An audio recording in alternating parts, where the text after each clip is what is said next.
I Have Lived 1,000 Years by Livia Bitten Jackson. Livia Bitten Jackson was born in Czechoslovakia on February 28, 1931 as Ellie L. Friedman.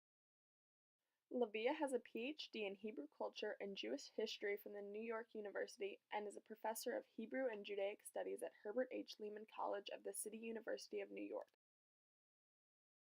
She has written many other works including Ellie, Coming of Age in the Holocaust. She has received the Christopher Award, the Eleanor Roosevelt Humanitarian Award, and the Jewish Heritage Award. The book starts out with Ellie having a normal childhood in her town of Samara. Very soon, though, things started to change for her because her town was taken over. She could no longer attend school, no longer talk to anyone who wasn't a Jew, start wearing the Star of David, and the Germans took their possessions. The Jews from her town were deported to a ghetto and shortly after sent to labor camps. Her father was separated from them because he went to a different camp. Ellie, her mother, her brother, and a few of her family members were sent to Auschwitz. There she was separated from her brother.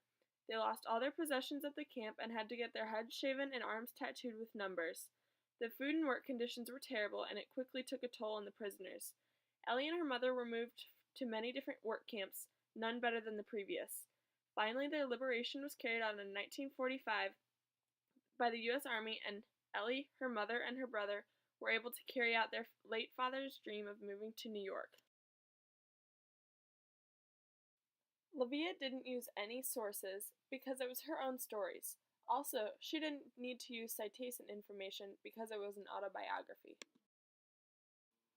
I believe Livia is a credible source because she is a survivor of the Holocaust. She was the one who experienced all that she wrote about in her book. Every bit of what she wrote about was what she was seeing and how she was feeling at the time because it was all happening to her. I believe the history that she covered was accurate because it was an autobiography of the Holocaust.